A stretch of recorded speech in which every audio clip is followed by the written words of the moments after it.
Welcome back to Trekyards, everybody. He is Commander Cockings. He's Captain Foley, and it's brilliantly good to see you. I was going to say, I got the color to match the ship we're going with today. Just saying. Both are good jokes. Yes. There's bountiful jokes here. And I'm cavortly confused about what this ship is. And unfortunately, or unfortunately for us, only a dozen officers and men are watching right now. So, and look, there's a distortion. See it?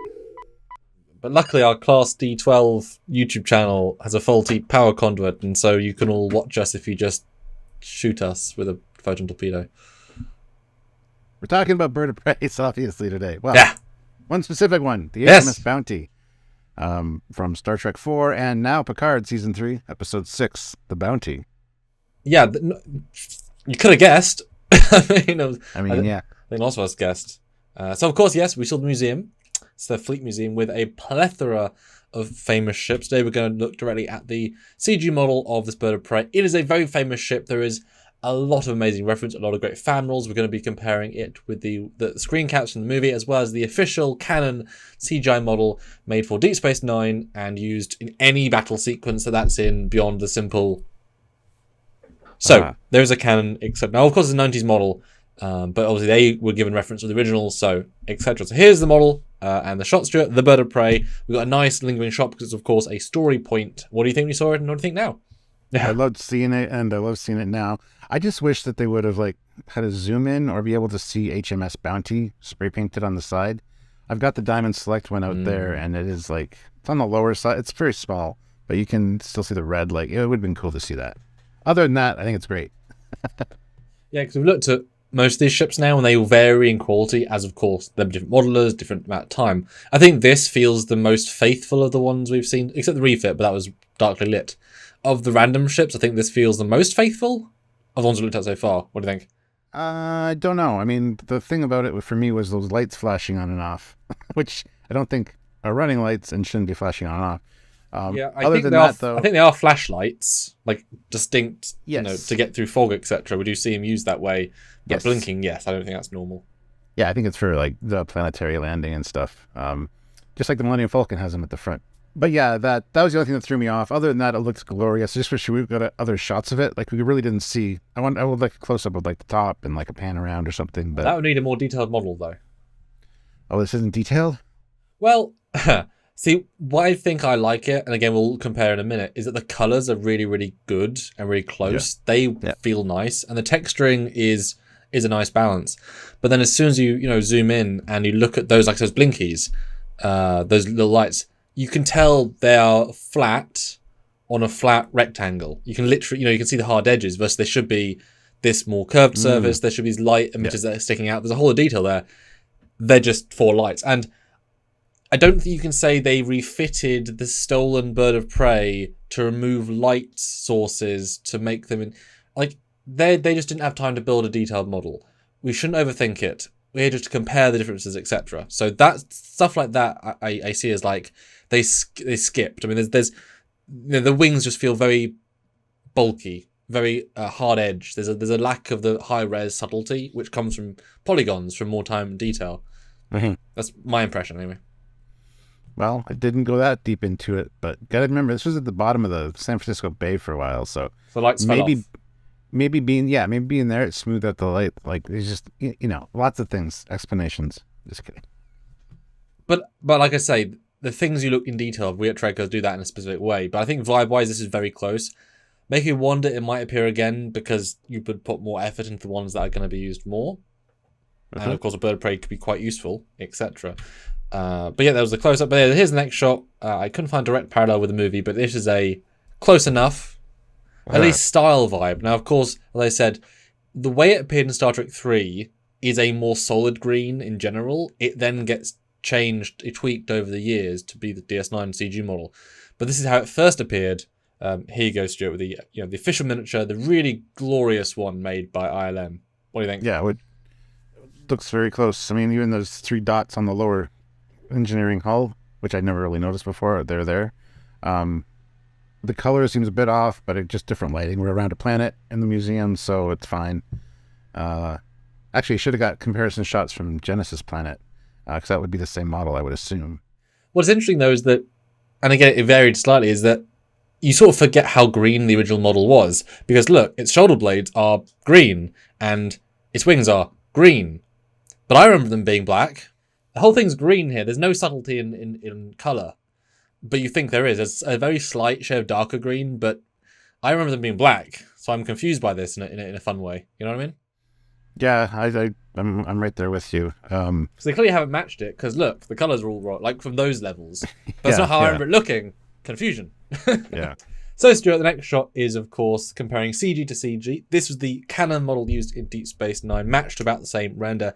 This is how you remember it the last time you saw it, because obviously it didn't appear in Enterprise, didn't appear in Discovery, didn't appear in Picard. This is the last model we saw. And oh, look! The black has appeared. The colour variation appeared far more than what you remember. So, how do you feel? Is it the same model? Maybe, maybe not, probably not. But yeah, here's a comparison. What do you think? What stands out to you?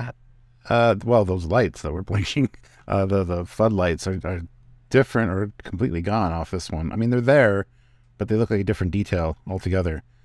As well as those 3 black dots at the bottom of this. I just textured. That's one of their big faults.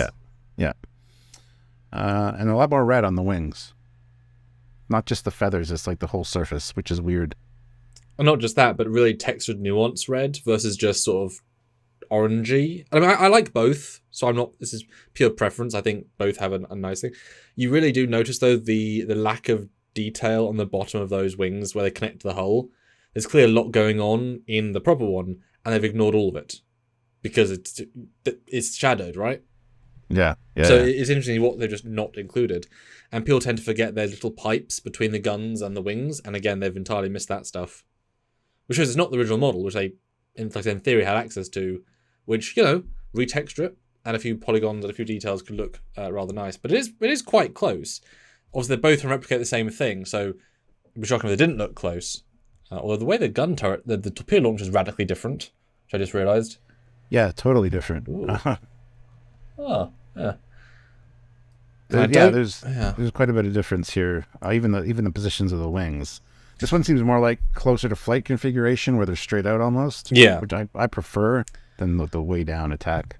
But yeah, that's the default angle using DS9. It's just the default scene. Yeah, I mean, stylistically quite different for sure.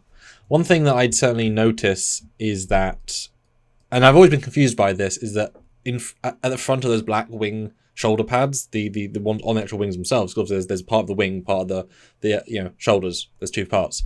The wing mounted portion, there looks to be sort of circuitry is the impression I've always been given, sort of lines in the black. And obviously it was just paint, it was slight grooved. I don't know what they quite did. They're always quite subtle. And if you go back a step again, I mean, they're really subtle. It's just lines, but green.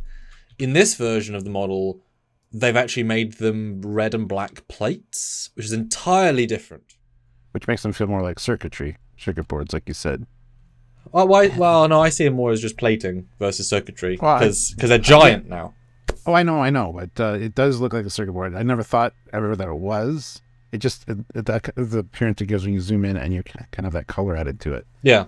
Because that was entirely different. Like that's not they chose to do something different, which is interesting, because I just know there shouldn't be red there. My brain knows that, but I kind of like the extra red. So people have asked why the Starfleet has this still, because it's historically significant. Kirk used it. Plus, they had it on Vulcan for 3 months, and the Klingons didn't ask for it back, I guess. So it's technically ours, Federation's by default. Now, just to end this out real quick, because we are talking about the bird of prey, and we haven't really done that specifically. What do you think about having the active cloaking device still on board? Do you think that's a bit of a problem, or do you think that they should have removed that technology? A lot of people have an issue with it. Yeah, I mean, I don't know why there would be a cloak still aboard, because clearly it was stealable and usable, and it was clearly modern ships couldn't detect it, so it's a terrorist hazard waiting to happen. Or the logic is that all old cloaks should be detectable, therefore don't worry about it. Yeah. But clearly that wasn't the case, so I'm just wondering if it's actually stored somewhere else in the museum, because Jack says, "How well do you know the museum?" And Anyway, I just thought it might not be on board. It might be stored somewhere else on the museum, but that would make more sense to me. So yeah, because then it could be behind 5 force fields. It's more of a historical document of, look, a classic cloaking device.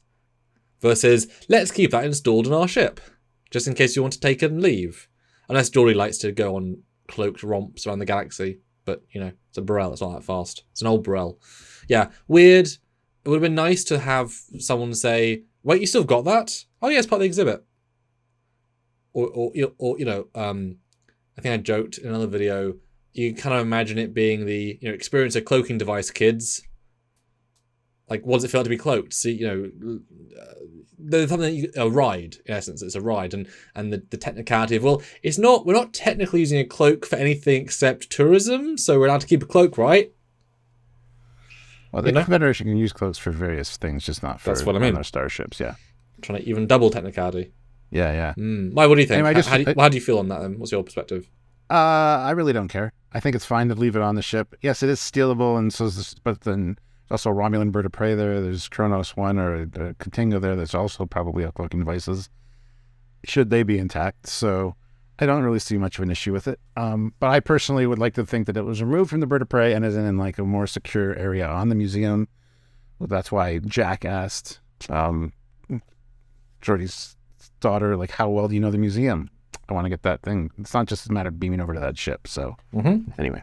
Yep, that'd be my shout as well. Yeah. All right, guys, comment down below what you thought about the cloaking device or this model of the bird of prey and our comparison. We want to hear your thoughts as well. Please don't forget to hit that like button and subscribe to the channel and click the bell notification icon. And stick around to the end of the video to see our new fleet. We got a lot of new captains and admirals and ships there for us, so check it out. How can they be part of the fleet, Samuel? Well, you can press the join button on either the YouTube channel, the join button, or Patreon. It's the same system, but different platforms at your discretion, which you want to join. Any amount helps, but the higher tiers give you cooler things. And yes, you get to be on the ships in the fleet. And at some point, we're going to have a fleet capable of defending us all Federation aggressors. Well, if you guys keep supporting, we'll have a 5-minute fleet video, a 10-minute fleet video. Our videos will be over half that. We can have a Borg defeating fleet. If you want to join the anti-Borg defense fleet to save the quadrant from Locutus 2 in Picard Season 6, support the fleet right now. Or one-time donation at Trekyards@hotmail.com. That is the PayPal. Or you super chat on any of our lives. We're live. Go say hey. Super chat whatever you want. Helps a tremendous amount. Also, we're thanking on any video, which a few of you guys have done recently, and it's really, really helped as well. So thank you so much, and keep tuning back into our videos on our pretty unique breakdowns and discussions. So, until next time, I am Captain Foley. I'm Connor Kungs. See you guys later. Bye, guys. Engage cloak.